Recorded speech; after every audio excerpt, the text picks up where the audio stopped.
Hey guys, in today's video I am going to be showing you the best way to track your Pokemon card collection. Now there's a few different ways, different apps. I'm going to be using Pokellector. I've got it already saved here, but it's pretty much www.pokellector.com, and I've already been signed in, but if you don't have an account, you can just register for one. As you can see, that's my account there. And that's my account name. So to register, you just need to use a username and a password. So just make up any username, any password. It's free. You can have the app on your phone, and yeah. So this is just on my laptop, so I could show you in greater detail. So this is my collection so far. It's I mean, not up to date, but it's got a lot there. What I'll do, I'll go straight to browse sets. So this is what you'll see when you first look at it on the home screen. It's got all the sets here, and even the new ones, so it keeps everything really up to date, which is great if you're constantly collecting and you got newer sets and you want to update your collection. So I actually stumbled across this site. There's other sites. This one's rated really highly, and it's not a new site. It's been around for a while, so a lot of people do use it. They have pretty much everything here, like McDonald's collections, stuff that you wouldn't commonly hear of. So black and white series, called Legends. They even got the Pop series here. That's pretty crazy. Like, you don't really hear much about that. As a collector you probably have, but it's just, how much detail, how many, like, they've got every single set here, every little promo, everything. Legendary collection, Neo Genesis, Gym, and everything from the start, Pokemon base set, fossil, so on and so forth. So they even have Japanese. So you can go into the Japanese sets and collect those too if you're a collector of Japanese cards. Now, the way this works, you need to click into the set that you've bought. So recently I bought a what did I buy? Sun and Moon base set, and I've opened that up on this channel. So Sun and Moon base set. If I click into that, I actually haven't updated this. So the cards that I have got is not all in here. So my current status is 37 cards. I'm sure there's more now from that opening, which I'll probably make another video of me updating this, but I'll just show you really quick. So it's got all the pictures here, all the artworks. You can see the numbers 1 to 149 plus the secret rares. So this is where you see how many cards in the set.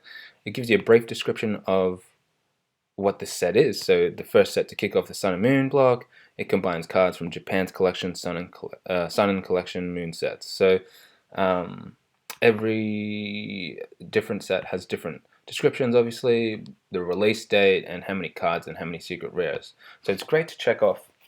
And if you don't want to spoil the artwork for yourself, like some people want the artwork to be a bit of a surprise, you can still see the listing. You just need to click, I believe it's this box here, so I've clicked that. Oh, that makes it larger, sorry. How about we click this one?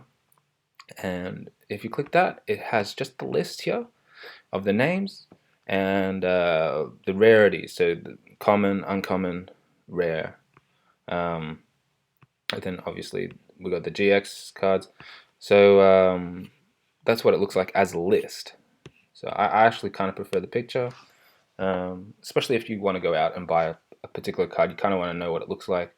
And I might go smaller because we don't want to see how big this is. So this is a great site to use as a tool to see like what cards you have, how many cards you need to get to complete the sets.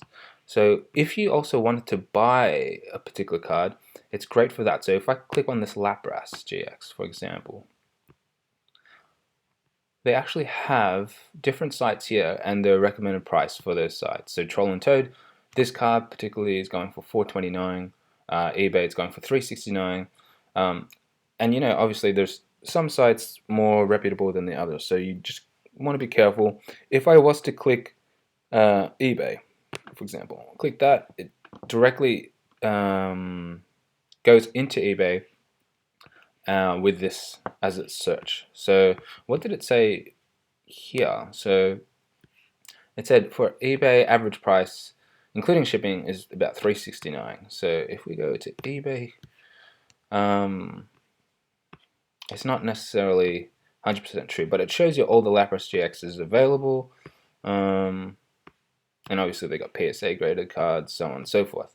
So it's a rough estimation on this site. So I mean, that one's going for $1.64. You just gotta be careful before you buy something like that. So that's just a rough, rough guess. I wouldn't really totally go off that. So it's not that accurate, but it definitely shows you into the site and shows you your options. So that's great. The other good thing about this, I did say it keeps everything up to date. So it's got even the newer sets that aren't even out yet. So it's got Hidden Fates, which I'm in now, and then they've got the artwork. So this is a new or unreleased set. The card lists and images we have may be incomplete or incorrect until the set is released. But they do have already some of the cards here, which is cool. Cool to see. And it tells you how many cards. So, as we get closer to the set being released, they'll be releasing out more. So if I go into my own collection, so it's over here, so you can go into your collection, it tells you how many cards you have from the sets that you are collecting. So out of the sets I'm collecting so far, I've got 1,668 cards, and I need 4,571 more to complete the sets that I am currently collecting. Now there's still a lot more cards out there, and this is just English, not even Japanese. So man, there are so many cards to collect, and I guess it's kind of never ending because they are keep making more sets, more cards are coming out. Pokemon's not really dying out, so it's a great hobby to have, and I mean, there's a lot of content there, so there's a reason why there's a lot of YouTubers that do Pokemon cards, and you can see why. So, like I said, this is not fully up to date, and I'll be updating it soon because I actually have quite a lot of cards and that I haven't put on here. So hopefully this number can increase and this number can decrease. But as new sets come, there'll be more to collect.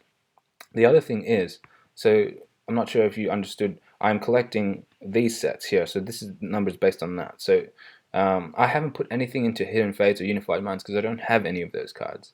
So this number would actually increase if I started putting a card in here. So obviously red is something that I look at working on. So 4%, 17% of the collection is collected. So stuff like this, I'll show you.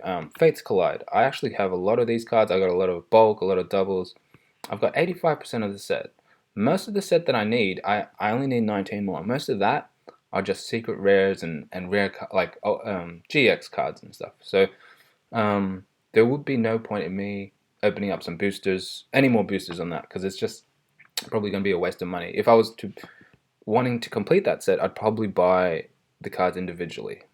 But something like Flashfire or probably not Flashfire because that's a bit older. Like some of the newer ones, like Sun and Moon, where I just opened some and I haven't updated it. But I've got 22%. I would probably buy some boosters of that and open them up because they're cheaper now, and it'd be more fun that way. But like for the older sets, definitely I would, like for example base set, I've only got 48 cards from and I need 54 more. I definitely wouldn't buy boosters of those because of how much they cost. But if I was wanting to get more of those cards, I'd probably just buy them bulk, or I'll just buy them individually or something like that. It's just a lot cheaper that way. I have a lot of reds there.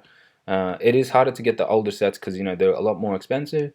But I still plan on trying to complete these ones eventually when I have more money. But let me show you an example. So actually, Steam Siege, it's 100%. That's the only set I've completed, and that is actually because I bought the complete Steam Siege set online. for $150. Now that was very boring. Once I got it, I opened it up, I looked at it once, closed it, finished. So that wasn't as fun as opening up boosters or booster boxes. But I mean, I completed the set in a way. It just wasn't really that fun. So I use this as a tool, this site, to say whether I buy more booster packs or should I just buy them individually. And sometimes, you know, I just get a whole bundle of, like, I buy someone else's collection, and they might have cards from Ultra Prism or Forbidden Light, and then I can just add it onto here. So I will probably be making some shopping videos. So if you're interested in that, might as well subscribe as well. It is fun to go shopping for some Pokemon cards. So I'll usually have a budget, and I'll try to spend that budget. You know, it gets pretty expensive, so you do want to be wary of what you spend and how much money you spend every week. Or, you know, if you're young and you're getting your parents to buy, I will be making some, like, you know, bargain kind of videos where you can see places to go and where you could buy that would be, you know, cheap for them or cheap for yourself, so you can increase your collection. One of the other tips I guess I have would be to buy people's collections off them, and sometimes people sell them for quite cheap. So that's a great way. I actually got a lot of my cards from buying people's collections, and, like, you know, you get some rare ones from the olden days where you can't really buy if they're out of print. Like, you know, some of these black and white stuff, like all this black and white stuff is most of it's out of print, so it'd be hard to buy boosters.